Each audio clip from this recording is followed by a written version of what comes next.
Bon frères et soeurs, bienvenue dans cette édition d'information à l'occasion de la commémoration de l'an 1 du CNSP au pouvoir qui sera célébré demain vendredi 26 juillet 2024. Le président du Conseil national, chef de l'État, le général de brigade Abdrahman Tchani s'est adressé à la nation. Il a dressé le bilan de 365 jours d'action du CNSP en vue de l'affirmation effective de notre souveraineté nationale. Il a annoncé la tenue très prochaine des assises du Forum inclusif national. Suivez un extrait du message à la nation. Aucun État, aucune organisation interétatique ne nous dictera la conduite à tenir, ni son agenda en matière de partenariat stratégique ou diplomatique. Et ceux qui fantasment sur la remise en selle imminente des régimes déchus à leur solde vont déchanter. Ils devront se rendre à l'évidence avant qu'il ne soit trop tard. Notre marche vers la souveraineté pleine et entière et inexorable.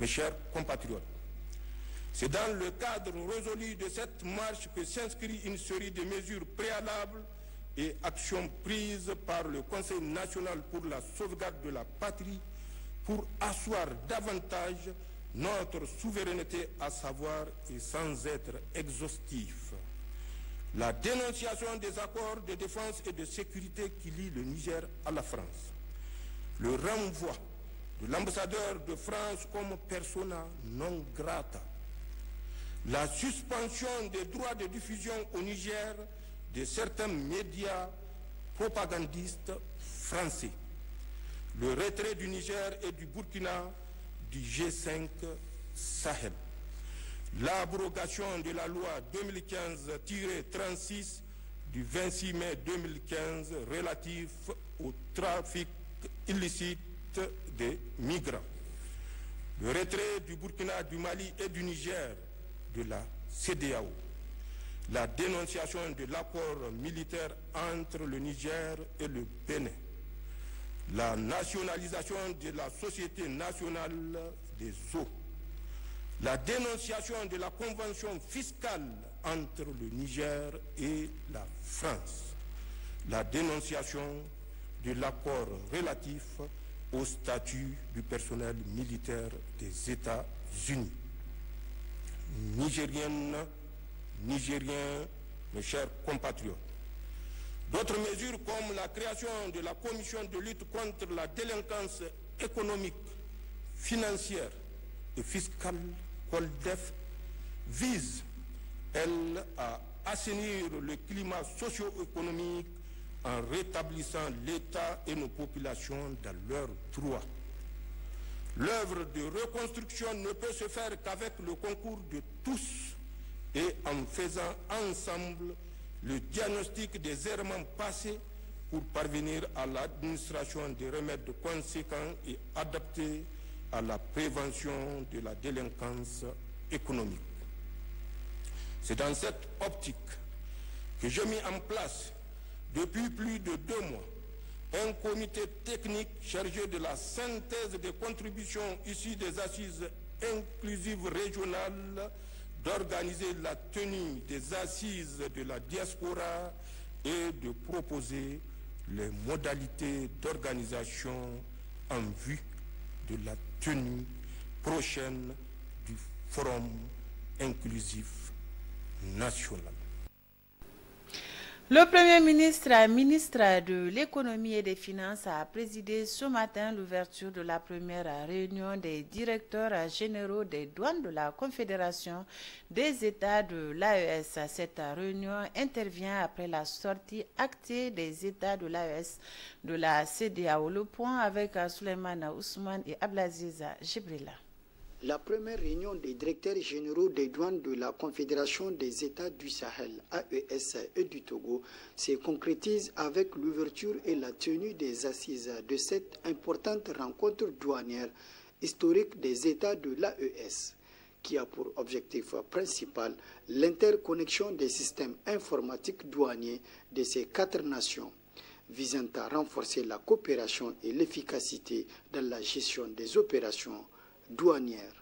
Cette importante réunion, faut-il le rappeler, a été précédée par la réunion des experts du comité de pilotage sur l'interconnexion des systèmes informatiques douaniers sur le transit, avec des résultats remarquables que nous devons encourager et soutenir. Cela a permis la signature de 2 importants outils de coopération en matière de transit, à savoir le protocole d'accord relatif à l'interconnexion des systèmes informatiques douaniers des pays membres de la Confédération des États du Sahel, AES, et de la République togolaise, et l'instruction cadre relative aux procédures en matière de transit informatisé entre les administrations douanières de l'AES et l'OTR de la République togolaise. Le ministre de l'Économie et des Finances a rappelé la nécessité et le rôle des douaniers dans l'atteinte des objectifs pour une confédération plus solide et stable. Il est clair que c'est un élan important qui permettra à notre confédération de se fortifier et de permettre à d'autres pays, évidemment, qui le souhaitent, de rejoindre cette confédération. Il vous revient à présent d'étudier les propositions. Je vous engage à des débats fructueux à votre tour, afin qu'au sortir de vos travaux, la jeune confédération des États du Sahel soit suffisamment outillée pour affronter les défis auxquels elle doit faire face au cours des années à venir. Nous voulons et nous devons être dans nos efforts pour construire un espace douanier solide, efficace et transparent. Au cours de cette réunion, les discussions porteront sur la mise en place d'une plateforme commune et permettra une meilleure circulation de l'information et une harmonisation des procédures douanières. La réunion marque également un pas significatif vers une coopération douanière accrue dans la région, avec l'espoir que l'interconnexion des systèmes informatiques contribue à une meilleure fluidité des échanges commerciaux et à la prospérité des pays de l'AES et du Togo. Cette réunion a pris fin l'après-midi et a été sanctionnée par un communiqué final. Retrouvons Souleymane Ousmane et Ablaziza Jibrila. La présente signature du document du communiqué final entre les directeurs régionaux des douanes de l'AES marque un tournant historique des États de l'AES. Le contenu du dit communiqué est livré à l'assistance par l'un des participants de la délégation du Mali. Au titre de la revue des textes juridiques communautaires, de créer des groupes de travail thématiques sur les textes urgents, notamment en matière de transit, comme chef de file de Niger, les règles d'origine comme chef de file Burkina Faso, la profession de commissionnaire en douane agréé comme chef de file le Mali, au plus tard en septembre 2024. D'élaborer des textes juridiques pour les échanges commerciaux au sein de l'AES.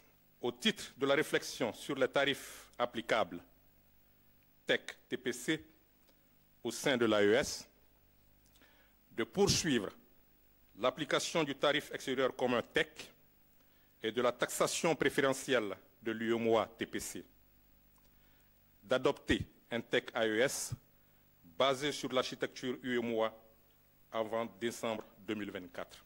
Les conclusions de cette rencontre seront soumises aux appréciations des chefs d'État de l'AES, selon le ministre délégué près du Premier ministre en charge des Finances.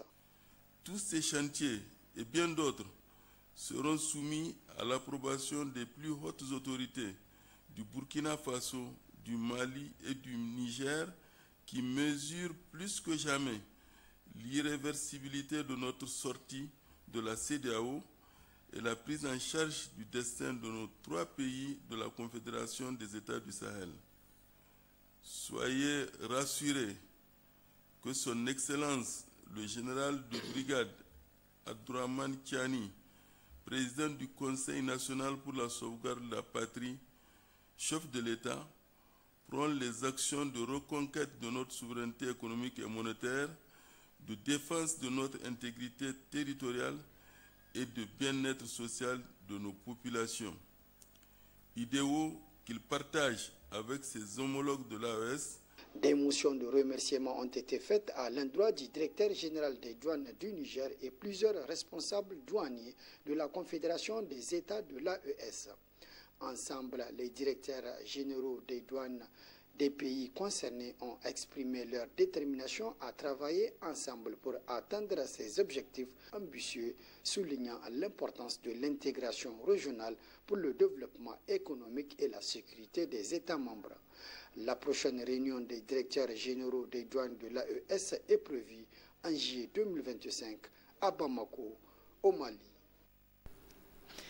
Le programme 3N, plus connu sous le nom Les Nigériens nourrissent les Nigériens, a été dissous le 9 juillet dernier au terme d'un décret pris par le président du CNSP, une initiative salutaire pour Dr Manzo Aboubakar, un expert agricole ayant travaillé sur la question du 3N au regard, dit-il, des résultats finaux obtenus tant sur le point de vue gestion que de l'atteinte des objectifs fixés. Il est au micro de Sidikou Haruna. Le programme 3N, plus connu sous les sobriquets des Nigériens nourrissent les Nigériens, a été prié de cesser ses activités et même de plier bagages. La décision de dissolution de cette structure a été actée par le décret numéro 2024-442/P/CNSP du 9 juillet dernier. Une mesure qui n'est guère surprenante pour Dr Manzo Aboubakar, un expert rompu aux questions agro-industrielles, qui revient ici sur les errements qui ont caractérisé la gestion de cette structure. En tant que chef du département au niveau du cabinet du Premier ministre conseiller principal, en charge donc de ce département-là, je ne peux que approuver cette dissolution. La première chose, c'est que la structure commissariat à l'initiative 3N est une structure de mandat. Donc, elle a été créée pour que ce soit une structure de mandat. Alors, structure de mandat, c'est une structure qui ne fait pas partie, ici, au regard de l'organigramme étatique. Nous avons des ministères, nous avons un cabinet du Premier ministre, nous avons des directions nationales, nous avons des directions générales, mais pour ce qui est d'un haut commissariat, c'est quelque chose qui est venu s'agripper, en tout cas comme une tentative au dispositif national. Donc ça, c'est la première observation que j'ai faite. Le deuxième élément, le haut commissariat à l'initiative 3N, et bien qu'elle soit une structure de mandat, n'avait pas vocation d'exécuter. Une structure de mandat, c'est une structure par essence qui va directement vers la réalisation de l'exécution des choses, ce qui n'a pas été le cas du 3N pendant tout le temps que cette structure est restée. Pour l'ancien conseiller à la présidence de la République en charge des questions de développement agricole, l'initiative était belle et louable, mais c'est la mise en œuvre qui a posé problème, d'où l'absence des résultats malgré des investissements colossaux. L'idée à la base, vraiment, c'est une idée noble qu'a eu donc le président Issoufou. Et maintenant, c'est la mise en œuvre. Pratiquement, il n'y a pas eu de contrôle, il n'y a pas eu de suivi. Quand il y a une telle mobilisation d'argent, 2 000 milliards, on ne peut pas laisser ça comme cela pendant 10 ans et qu'aujourd'hui, qu'on nous dise que voilà, on a par exemple une exploitation qui emploie au moins 500 personnes, qui est une exploitation étatique. Il n'y a pas un État au monde qui n'a pas une exploitation agricole étatique publique. On compile un certain nombre de résultats obtenus ça et là par les différents ministères. Et c'est ça que maintenant l'initiative 3N, le Haut Commissariat, donc s'approprie et venait présenter ça sous forme de CIO, ce qu'on appelle le comité interministériel d'orientation. En dissolvant le programme 3N, est-ce à dire que les Nigériens ne sont plus en mesure de nourrir les Nigériens? Une réponse que seul un véritable audit sur la gestion du programme permettra de fournir. Je vous propose de suivre l'intégralité de la réaction du docteur Aboubakar Maman Manzo sur les raisons de l'échec de l'initiative 3N. En réalité, on a bien voulu que cette structure soit une structure qui va émousser un certain nombre d'initiatives pour que vraiment on rentre dans une dynamique d'exploitation, d'entrepreneuriat, d'engagement dans les activités agricoles et toutes les chaînes de valeur. Malheureusement, ça n'a pas été le cas. Ayant été au centre, en tout cas, de l'administration en tant que conseiller technique au niveau de l'agriculture et l'élevage à la présidence de la République pendant 8 ans, en tant que chef du département au niveau du cabinet du Premier ministre conseiller principal, en charge donc de ce département-là, je ne peux que approuver cette dissolution. La première chose, c'est que la structure commissariat à l'initiative 3N est une structure de mandat. Donc, elle a été créée pour que ce soit une structure de mandat. Alors, structure de mandat, c'est une structure qui ne fait pas partie ici au regard de l'organigramme étatique. C'est une structure par essence qui va directement vers la réalisation de l'exécution des choses. Et le Haut Commissariat à l'initiative 3N est chargé d'aller négocier avec des partenaires. Et le raccourci a été fait en coupant le lien que les structures régaliennes, le ministère de l'Agriculture et tous les autres ministères donc du secteur rural avaient dans les attributions qui étaient définies par les textes de loi de notre République. C'est quelque chose qui est venu s'agripper, en tout cas comme une tentative au dispositif national. On lui a donné un certain nombre d'actions à opérer, à exécuter. Il y en avait jusqu'à 12, et y compris la coordination. Et normalement, ces axes-là, en théorie, devraient revenir à ces différents ministères. Ce qui n'a jamais été le cas. Cette structure, en fait, avait pris le dessus sur des structures régaliennes comme le ministère de l'Agriculture, le ministère de l'Élevage, tout ce qu'il amassait, tout ce qu'il gagnait, tout ce qu'il signait, ratifié, était cautionné. C'est vrai, on a essayé de faire une sorte de cadre de validation de ces actes-là avec un CIO, mais le CIO, en fait, ne fait que ressasser des choses que les ministères faisaient. En fait, on compilait un certain nombre de résultats obtenus ça et là par les différents ministères, et c'est ça que maintenant l'initiative 3N, le Haut Commissariat, donc s'approprier et venir présenter ça sous forme de CIO, ce qu'on appelle le comité interministériel d'orientation. Et du coup, c'est extrêmement pénible de trouver les résultats parce que, en fait, les ministères régaliens n'ont pas eu les moyens pour vraiment s'occuper de leur axe. Parce que vous arrivez au niveau des ministères, vous demandez un certain nombre de résultats par rapport à l'axe qui les concerne, mais ils vont vous dire non, mais nous, on n'a pas eu les moyens, on n'a pas eu ceci, on n'a pas eu cela. Donc, l'idée, à la base, vraiment, c'est une idée noble qu'a eu donc le président Issoufou. Et maintenant, c'est la mise en œuvre. Pratiquement, il n'y a pas eu de contrôle. Il n'y a pas eu de suivi. 2000 milliards qui ont été dépensés. 2000 milliards, le bilan. Et le résultat, quand il y a une telle mobilisation d'argent, 2000 milliards, on ne peut pas laisser ça comme cela pendant 10 ans et qu'aujourd'hui, qu'on nous dise que voilà, on a par exemple une exploitation qui emploie au moins 500 personnes, qui est une exploitation étatique. Il n'y a pas un État au monde qui n'a pas une exploitation agricole étatique, publique. Dans le cadre de la campagne de l'enregistrement des naissances lancée par l'État du Niger en collaboration avec l'UNICEF, un système de digitalisation d'enregistrement des faits d'état civil a été mis en place. Il permettra une meilleure traçabilité des naissances, une fiabilité des données, mais permettra également aux enfants de bénéficier de leur droit à une identité juridique. Le point avec Oussena Hassoumi et Omar Boukari. Pour booster le taux d'enregistrement des enfants à la naissance au Niger, une vaste campagne de sensibilisation est en cours depuis le 29 juin 2024. Le ministère de l'Intérieur est appuyé par l'UNICEF dans cette initiative.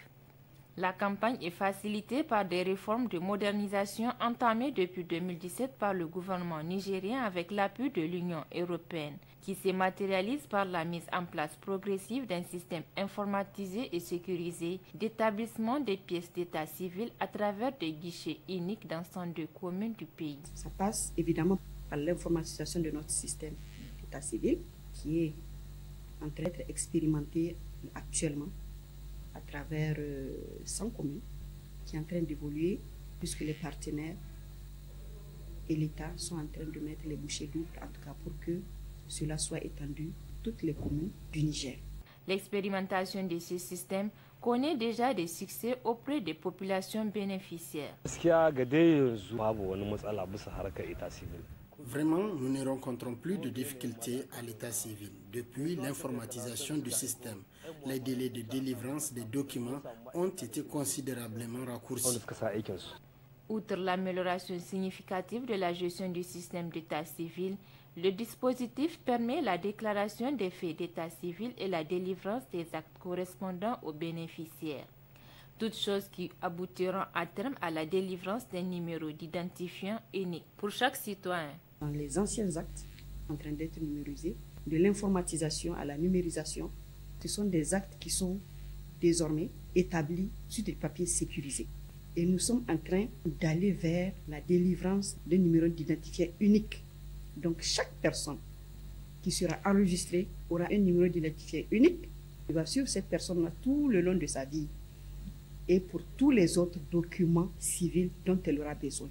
L'informatisation du système d'état civil au Niger marque un tournant décisif dans l'amélioration du système d'état civil et permettra l'accessibilité aux services à toute la population, tout en garantissant leur performance et leur efficacité. Elle offre en plus une sauvegarde des actes face aux divers sinistres.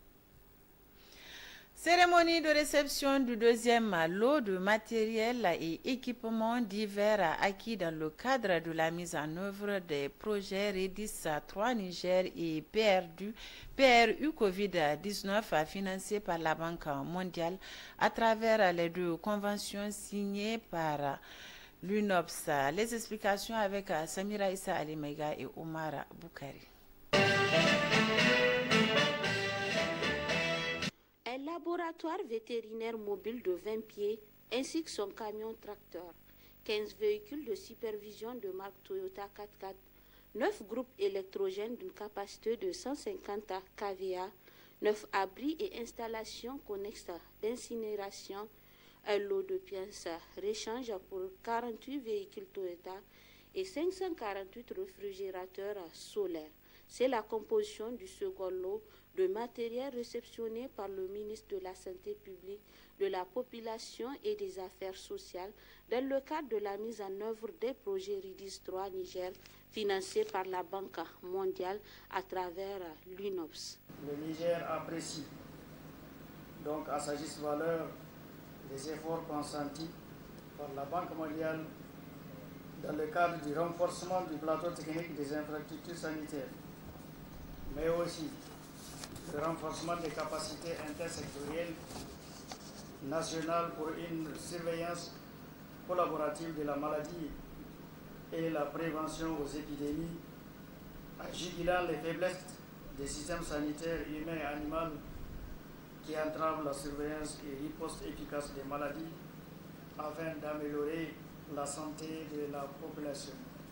Afin d'assurer la durabilité de l'équipement, l'INOPS, à travers son représentant, promet une formation sur l'utilisation et la maintenance de l'équipement.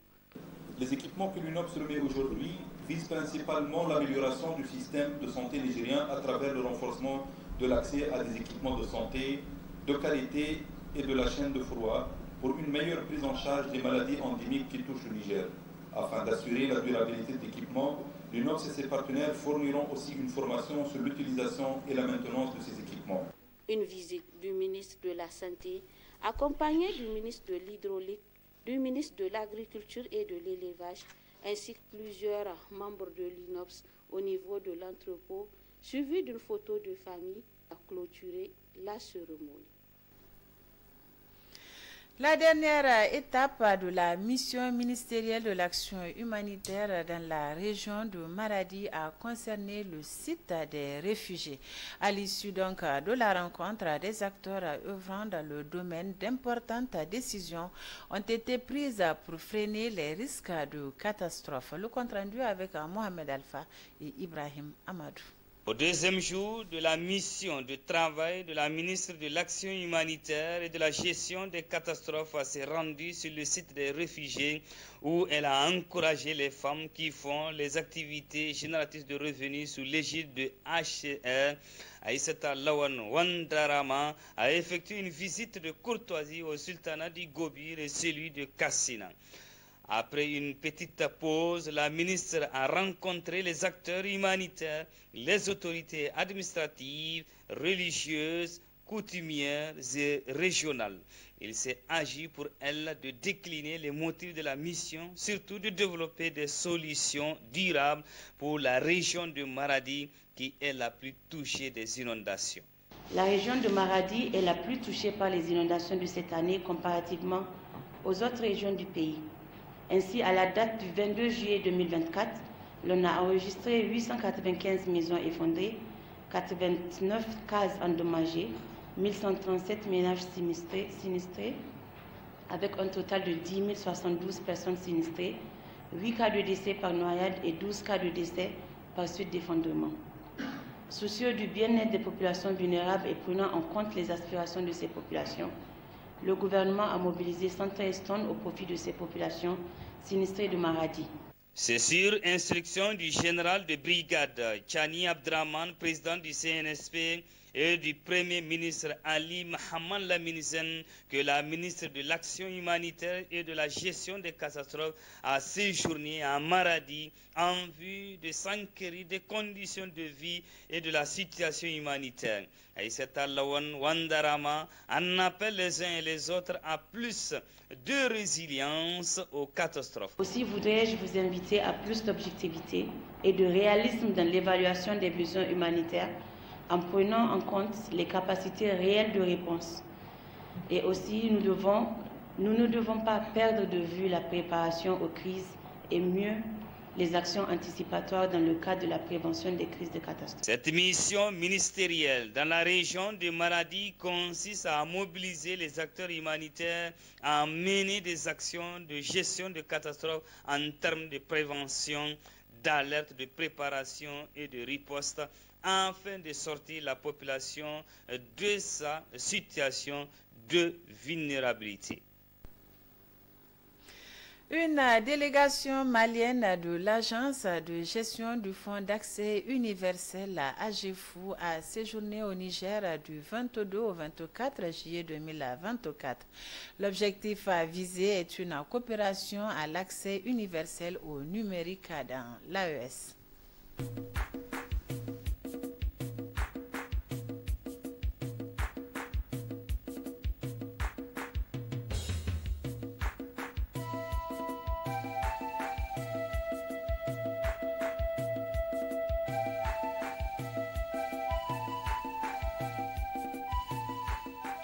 Une délégation malienne de l'Agence de gestion du Fonds d'accès universel AGEFU s'est rendue au Niger du 22 au 24 juillet 2024 dans le but d'explorer les initiatives visant à promouvoir l'accès universel au numérique. Accueillie par le directeur de l'Agence nationale pour la société de l'information ANSSI, la délégation malienne a effectué des visites dans plusieurs institutions chargées des aspects structurels et techniques de l'accès universel du numérique au Niger. Dans la perspective, étant donné le contexte politique actuel, nous savons tous, on est aujourd'hui 3 pays qui sont mis ensemble. Donc il est important pour les institutions, comme aujourd'hui on sait que tout passe par le numérique, donc il est important que les institutions qui sont dans le numérique se voient, se mettent ensemble et voient ce qu'ils peuvent faire ensemble pour aider cette confédération de l'AES à aller de l'avant. Cette collaboration a permis des échanges fructueux entre la délégation malienne et les agences nigériennes, renforçant ainsi les liens et favorisant le partage de connaissances précieuses en vue d'améliorer l'accès numérique pour tous. Ça a été l'occasion pour nous de voir le projet des villages intelligents, qui est un projet qui est assez similaire à la couverture réseau que nous voulons faire, parce que l'objectif des deux projets, c'est d'apporter la connectivité réseau à des populations installés sur des parties du territoire où les opérateurs globaux de télécommunications n'y vont pas pour diverses raisons. La mission des agents de l'AGEFU, en partenariat avec l'ANSSI et ses divers partenaires, met en lumière les efforts conjoints déployés pour améliorer l'accès au numérique dans des régions souvent sous-estimées, démontrant une volonté commune de relever les défis technologiques et géographiques au profit des populations de l'AES. Il a fallu faire cette mission et nous allons donc en tirer tous les bénéfices. Nous allons nous retrouver en d'autres aspects maintenant pour parler concrètement de ce que nous pouvons faire dans la droite ligne de ce que nos autorités, les chefs d'État de l'AES, ont entrepris à travers les traités, qui est de mettre des infrastructures à la disposition des populations.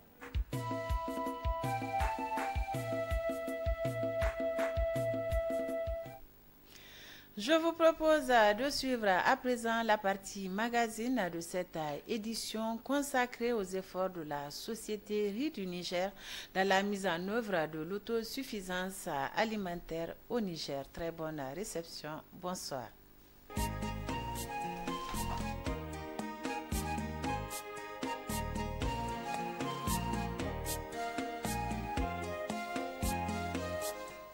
La première et véritable indépendance d'un pays a toujours passé par son autosuffisance alimentaire.